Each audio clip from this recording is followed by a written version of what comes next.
Hey guys, welcome to love vlogs. आज हम बात करेंगे प्रेगनेंसी के फर्स्ट ट्रिमेस्टर के बारे में। जनरली जो इस जर्नी को फर्स्ट टाइम एक्सपीरियंस करेंगी तो उन्हें मैं बता दूं कि 9 मंथ्स की इस जर्नी में जो आपके जर्नी को 3 ट्रिमेस्टर में डिवाइड किया गया है। First 3 months first trimester, 3 to 6 months second trimester and 6 to 9 in third trimester. तो इस वीडियो में हम बात करेंगे फर्स्ट ट्रिमेस्टर के बारे में। सेकंड और थर्ड के लिए हम अलग से वीडियोस अपलोड करेंगे। तो चलिए देखते हैं कि फर्स्ट ट्रिमेस्टर में क्या क्या चेंजेस आएंगे बॉडी में और हमें क्या चीज़ें करनी है, क्या चीज़ें नहीं करनी है। ठीक है, तो शुरू करते हैं। देखिए, सबसे पहले तो एक्चुअली फर्स्ट मंथ जो होगा आपका निकल जाएगा, उसमें आपको पता भी नहीं चलेगा, बिकॉज जब आपके मेंस्ट्रुएशन स्किप होंगे तब पता चलेगा, तब वो आपका सेकंड मंथ स्टार्ट हो चुका होगा। ठीक है, तो फर्स्ट मंथ पास हो चुका होगा। तो यानी आप ये कह सकते हो फर्स्ट ट्रिमेस्टर का सबसे डिफ़िकल्ट टाइम यही होगा, क्योंकि यहाँ में आपकी बॉडी में बहुत सारे चेंजेस आपको मतलब इंटरनली फील होंगे। बहुत सारी चीज़ें ऐसे होंगे जो कभी फील ही नहीं हुई होगी। ठीक है, जैसे कि मॉर्निंग सिकनेस होगी आपको बहुत ज़्यादा, नोज़िया हो सकता है यानी जी मिचलाना, और वॉमिटिंग हो सकती है, आपको कॉन्स्टिपेशन हो सकता है, एसिडिटी हो सकती है। इसके अलावा पर्टिकुलर लोगों को देखो, अलग अलग लोगों को अलग अलग चेंजेस फील होते हैं। जैसे कुछ लोगों को ऐसा होता है कि जैसे सब्जी के छोंक से उनको इतनी इरिटेटिंग स्मेल होती है, जस्ट वॉमिटिंग हो जाएगी। ठीक है, तो ये डिपेंड करता है बॉडी टू बॉडी। ठीक है, सो गाइस कुछ ये कॉमन चेंजेस हैं जो दिखाई देते हैं। ठीक है, पर्टिकुलरली ये चेंजेस 3 मंथ्स तक होते हैं, उसके बाद धीरे धीरे ऑटोमेटिकली कम हो जाते हैं। ठीक है, तो लेकिन बात यह है कि फर्स्ट ट्रिमेस्टर में अभी क्या करना है क्या नहीं करना, तो वो देखते हैं। चलिए देखिए, सबसे पहले तो आपको अपने डॉक्टर से कंसल्ट करना है, जो बहुत ज़रूरी है, क्योंकि इनमें से कुछ प्रॉब्लम्स तो आपकी अपने आप ही सॉर्ट हो जाएंगी जब आप डॉक्टर से कंसल्ट करेंगे। ठीक है, और इसके अलावा कुछ ज़रूरी मेडिसिन होते हैं जो स्टार्ट करनी होती है फर्स्ट ट्रिमेस्टर में। वो डॉक्टर से कंसल्ट करके आपको शुरू करनी होती है तुरंत। ठीक है, तो एज सुन एज पॉसिबल आपको डॉक्टर से कंसल्ट करना है। ठीक है, एग्जांपल देती हूँ, जैसे फॉलिक एसिड की एक टैबलेट होती है, जिससे जाओगे तो डॉक्टर स्टार्ट कर देगा आपकी, बिकॉज बच्चे में कुछ किसी प्रकार की एबनॉर्मेलिटी ना हो, मानसिक विकास अच्छे से हो, तो उसके लिए वो बहुत ज़रूरी होती है। इस तरह से जो भी आपकी बॉडी के अकॉर्डिंग उन्हें ज़रूरी लगेगा, जो भी टेस्ट उनको करने होंगे वो करेंगे, और फिर आपकी एक प्रॉपर मेडिकेशंस आपकी शुरू हो जाएंगी। ठीक है, तो बहुत ही ज़रूरी है कब कब आपको सोनोग्राफी करवानी है, कब आपको कौन सा टेस्ट करवाना है, आपका ब्लड ग्रुप वगैरह सब मतलब अच्छे से चेक हो जाएगा, तो ऑन द वे एकदम रहेगी आपकी प्रेगनेंसी। तो बहुत ज़रूरी है डॉक्टर से कंसल्ट करना। और ऊपर अभी हमने कुछ प्रॉब्लम्स अभी देखी, जैसे कि एसिडिटी और ये वॉमिटिंग वगैरह। देखिए, ये भी आपकी सूट हो जाएंगे जब आप डॉक्टर के पास जाएंगे, बिकॉज देखिए वॉमिटिंग वगैरह में क्या होता है ना कि एब्डोमिनल एरिया पे आपका बहुत प्रेशर पड़ता है। तो इस टाइम पे फर्स्ट ट्रिमेस्टर में मेन आपको कंसर्न क्या रहना है कि एब्डोमिनल एरिया पे प्रेशर नहीं पड़ना चाहिए, या कम से कम, ताकि इस एरिया में प्रेशर नहीं पड़ेगा तो चीज़ें थोड़ी सी सेटल होंगी। और ये फाउंडेशन मतलब स्टेज आप ये कह सकते हो। तो इस टाइम आपको थोड़ा सा एक्स्ट्रा केयर करनी है कि चीज़ें अच्छे से स्टेबल हो जाएं। ठीक है, ये 3 मंथ्स निकल जाएंगे तो आपकी जर्नी शायद थोड़ी स्मूथ जाएंगी। ठीक है, तो इस टाइम आपको बहुत ध्यान रखना है। ठीक है, तो ये प्रॉब्लम सॉर्ट हो जाएंगी जब आप डॉक्टर के पास जाएंगे। एसिडिटी के एक बोले सुबह, वो शायद आपको खाली पेट लिखेंगे। ठीक है, फिर पूरा दिन आप कुछ भी खाओ, क्योंकि ऐसा नहीं करोगे ना तो एसिडिटी यार इतना प्रॉब्लम क्रिएट करेगी आपको कि आपको पानी भी पियोगे ना तो इतनी जलन होगी, कुछ खाने का मन नहीं करेगा। और इस टाइम खाना बहुत ज़रूरी है। ठीक है, तो इन सब चीज़ों से बच जाओगे। ठीक है, तो प्रॉपर आपको फिर डाइट कंटिन्यू कर पाओगे जब ये सब प्रॉब्लम्स नहीं होंगे, एसिडिटी और ये सब कॉन्स्टिपेशंस। ठीक है, तो अभी सेकंड चीज़ क्या करनी है हमें, पहले तो हम डॉक्टर के पास गए। ठीक है, सेकंड चीज़ क्या करनी है, हमें अपने डाइट पे ध्यान रखना है। देखिए, जब आप डॉक्टर के पास जाएंगे तो डाइट में उसने भी यही चीज़ कही होगी कि हरी पत्तेदार सब्जियां खानी है, फल फ्रूट दूध दही सब अच्छे से खाओ। एक साथ नहीं खा पाते हो तो थोड़ा गैप दे के खाओ। ठीक है, लेकिन खाना है। ठीक है, आपको खाने में प्रॉब्लम ना हो, इसीलिए वो एसिडिटी की शायद आपको टैबलेट कर देता है। ठीक है, देता भी है ताकि आपको ये सब समस्या से हम बच सको। वॉमिटिंग कुछ खाते ही हो रही है तो उसकी भी वो टैबलेट दे देंगे। ठीक है, तो इन सब चीज़ों को खान पीन में आपको अपनी डाइट में बहुत ध्यान रखना है। तीसरा, आपको वाटर इनटेक अच्छा रखना है। ठीक है, कोशिश कीजिए कि दिन में 10 से 12 ग्लास पानी आप ज़रूर पिए। ठीक है, बॉडी हाइड्रेटेड रहेगी और कॉन्स्टिपेशन से भी आपको निजात मिलेगी, शायद थोड़ा सा उसमें भी मदद करेगा। ठीक है, बॉडी हाइड्रेटेड रहेगी। तो कॉन्स्टिपेशन के लिए एक चीज़ और है कि आप दिन में कोशिश करें कि फ्रूट्स आप जो भी खाएं, बट दिन में 1 से 2 बनाना आप खाएं, एटलीस्ट एक तो ज़रूर खाएं। इससे डाइजेशन काफ़ी अच्छा रहेगा आपका। ठीक है, तो ये कुछ चीज़ें हैं। फोर्थ चीज़ है वो देखिए आपके ऊपर है, आप करना चाहे तो कर सकते हैं। वो एक्चुअली हेल्थ से ज़्यादा बॉडी कॉन्शियस लोगों के लिए है कि कुछ लोग अगर यूँ सोचते हैं कि डिलीवरी के बाद स्ट्रेच मार्क्स वगैरह आ जाएंगे, तो वो अपना टमी एरिया को इसी टाइम से मॉइस्चराइज करना शुरू कर दें, चाहे वो कोकोनट ऑयल से करें या फिर शिया बटर जैसे किसी प्रोडक्ट से करें, ठीक है।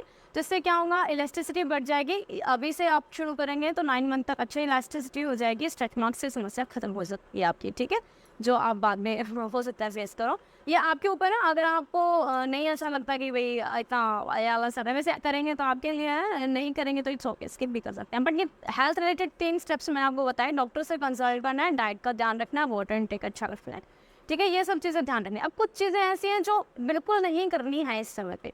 नंबर 1 है वेट लिफ्टिंग, मतलब ऐसा कि कोई भी वेट आपको नहीं उठाना है जो आपका ऊपर एब्डोमिनल एरिया पे प्रेशर क्रिएट करे और जिससे कि आपको समस्या हो, ठीक है।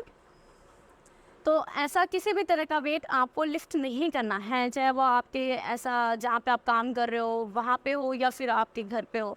देखिए यानी कुल मिला के बात यही है कि हमें अपने एब्डोमिनल एरिया पे प्रेशर नहीं पड़ने देना है।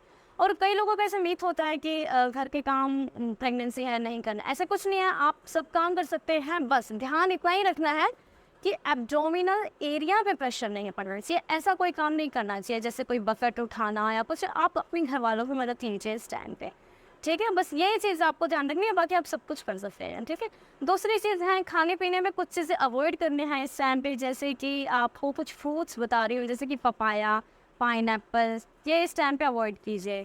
कुछ कैफ़ीन का इंटेक कम कीजिए, जैसे चाय कॉफ़ी हैं, कोशिश कीजिए 1 या 2 इट्स इनफ दिन में, ठीक है, क्योंकि ये चीज़ें थोड़ी गर्म होती हैं। और इस टाइम पे आपको क्या करना है फर्स्ट सेमेस्टर में कि गर्म चीज़ों का जो इंटेक है ना कम से कम करने की कोशिश कीजिए, मतलब जो तासीर में गर्म हो, ठीक है, तासीर में जो ठंडे हो उन चीज़ों का सेवन करने की कोशिश ज़्यादा करें, ठीक है। उसके अलावा आपको अगर किसी भी तरह की अल्कोहल ड्रिंक स्मोकिंग की आदत हो तो प्लीज़ उसे छोड़ दीजिए, ठीक है, अ बिग नो।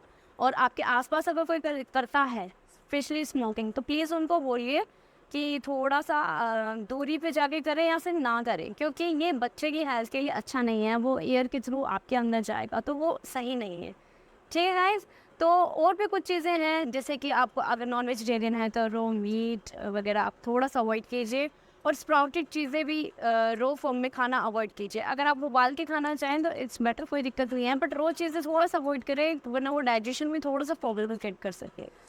सो जैसे कि गाइस एक तो आपको मैंने बताया था फ्रूट्स में कुछ चीज़ें अवॉइड करनी है, साथ में आपको कुछ तली भुनी चीज़ें भी अवॉइड करनी है, ठीक है, कुछ नहीं, जितने भी कोशिश कीजिए तली भुनी चीज़ें। देखिए कुछ लोगों को इस टाइम क्रेविंग ज़्यादा हो रही होती है या फिर कुछ लोगों का बिल्कुल ही कुछ खाने का मन नहीं होता है, तो देखिए घर का अच्छा साफ़ सुथरा खाना खाएं इस टाइम पे तो ज़्यादा बेटर रहेगा मेरे हिसाब से, ठीक है, क्योंकि बाहर का खाएंगे तो उससे एक्सेसिव मोटापा भी होगा, बच्चों को न्यूट्रिशन भी नहीं मिलेंगे, फिर ओबेसिटी अगेन कुछ कॉम्प्लिकेशंस क्रिएट कर सकती है, ठीक है, फिर उसको वज़न कम करना और वो सब, ठीक है। तो थोड़ा सा ध्यान देंगे शुरू से तो बेहतर रहेगी यहाँ पे चीज़ें। और एक और इम्पोर्टेंट चीज़ कि इस टाइम जो है ना आपको कोई भी एक्स्ट्रा नई योगा एक्सरसाइज ये सब चीज़ें थोड़ी अवॉइड करनी है, इनफैक्ट फास्ट वॉकिंग भी अभी थोड़ा सा अवॉइड करना होगा, ठीक है। अगर आप फिर भी कुछ करना चाह रहे हो तो प्लीज़ अपने डॉक्टर से कंसल्ट ज़रूर कर लीजिएगा, कोई पर्टिकुलर एक्सरसाइज करना चाह रहे हैं, क्योंकि अभी मैंने बताया ना एब्डोमिनल एरिया पे थोड़ा प्रेशर कम या फिर नहीं पड़ना चाहिए अभी कभी, ठीक है, तो चीज़ें बेटर रहेंगी आपके लिए, ठीक है, बस उतना ही प्रेशर होना चाहिए जितना नॉर्मल हो। एक्सेसिव प्रेशर इस टाइम पे थोड़ा सा दिक्कत क्रिएट कर सकता है, ठीक है।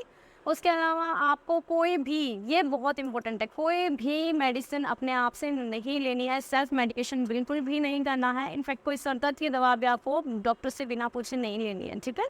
तो आपको उनसे पूछ कर ही सब कुछ इस टाइम कोई भी मेडिसिन आपको लेनी है, ठीक है, ये आपके लिए अच्छा हुआ। और इसके अलावा अगर आपको मतलब कभी भी बहुत ही क्रैम्पिंग हो, पेट में बहुत ही तेज़ दर्द हो या फिर आपको ऐसा लगे कि ब्लड स्पॉट्स हुए हैं थोड़े बहुत, तो टेंशन मत लीजिए, हो सकता है कई बार कुछ अनबैलेंसिंग की वजह से अंदर ऐसा हुआ हो, तो प्लीज़ अपने डॉक्टर से कंसल्ट कीजिए बिना घबराए। और हो सकता है अगर कुछ नॉर्मल चेंजेस की वजह से हो रहा हो तो वो मेडिसिन से ठीक हो सकता है, ठीक है, ज़रूरी नहीं होता कि मिसकैरेज हो। तो फर्स्ट ऑफ ऑल ये है कि कोई दिक्कत आपको लगती है, कोई परेशानी लगती है तो अपने डॉक्टर से कंसल्ट कीजिए, और कुछ चीज़ें बताई हैं वो करनी है, और ये कुछ चीज़ें जो नहीं करनी है उनका ध्यान दीजिए, तो फर्स्ट सेमेस्टर स्मूथली जाएगा, कोई दिक्कत नहीं होगी। फर्स्ट सेमेस्टर के बाद आपको कुछ एक्सरसाइजेज देखिए, सेकंड सेमेस्टर थर्ड सेमेस्टर में आपके पास पूरा टाइम रहेगा जो आपको एक्सरसाइज और वो सब करना है, आप कर सकते हैं, कोई दिक्कत नहीं है। लेकिन ये एक फाउंडेशन है, यहाँ पे आपको थोड़ा सा केयरफुल रहना पड़ता है। सेकेंड गाइस, तो समराइज़ कर देती हूँ एक बार चीज़ों को। देखिए, चेंजेस हर बॉडी में होंगे, थोड़े बहुत चेंजेस एक बार होंगे जब आपको दिक्कत होगी, लेकिन जैसे ही डॉक्टर से कंसल्ट करेंगे बहुत सी चीज़ें सॉल्व हो जाएंगी। फिर जस्ट आपको अपनी डाइट का ध्यान रखना है, अपने वाटर इंटेक का ध्यान रखना है, कुछ चीज़ें हैं नहीं करनी है, एक्स्ट्रा जो वज़न आपको दिक्कत दे वो वज़न नहीं उठाना है, कुछ खान पीन की आदतें सुधारनी है, ठीक है, अच्छी चीज़ें खानी है, साफ़ सुथरी अच्छी घर की चीज़ें खाओ, खूब खाओ, दूध छाछ दही सब खाओ। एक चीज़ और गाइस, कि अगर किसी को एसिडिटी रिलेटेड या फिर जिम चलाने रिलेटेड प्रॉब्लम है, मैं पीछे बताना भूल, तो आप सुबह जो ताज़ा दही जमाते हो ना खाली पेट, यानी अपने नॉर्मल रूटीन के बाद, फ्रेश होने के पानी पीने के बाद आप ताज़ा दही खाएं, ठीक है, भुना हुआ जीरा डाल के, तो उससे भी सुबह सुबह आप खाने से मन काफ़ी अच्छा रहता है। ट्राई कर सकते हैं, इनसे ट्राई करना चाहें, ठीक है, वरना आपको जो भी अच्छा लगे आप खाएं। बस जो चीज़ें हैं ये अच्छी चीज़ें खानी है सब, तो मन अच्छा रहेगा, ठीक है, हेल्थ आप खुद अंदर से अच्छा फील करोगे, ठीक है। तो मेरे एंड से मैंने जो था ट्राई किया आपको कि फर्स्ट सेमेस्टर के बारे में सब कुछ बता सकूँ, ठीक है। फिर मैं अगर आपको किसी भी तरह का कोई डाउट हो तो प्लीज़ कमेंट में मेंशन कीजिएगा, मैं रिप्लाई ज़रूर करूँगी, ठीक है गाइस। और सेकंड और थर्ड सेमेस्टर पे हमारी वीडियोस जल्दी आएंगी, उन पर हम अलग से वीडियो अपलोड करेंगे। तो आई होप आपको वीडियो अच्छी लगी हो, तो please like share and subscribe. Have a good day.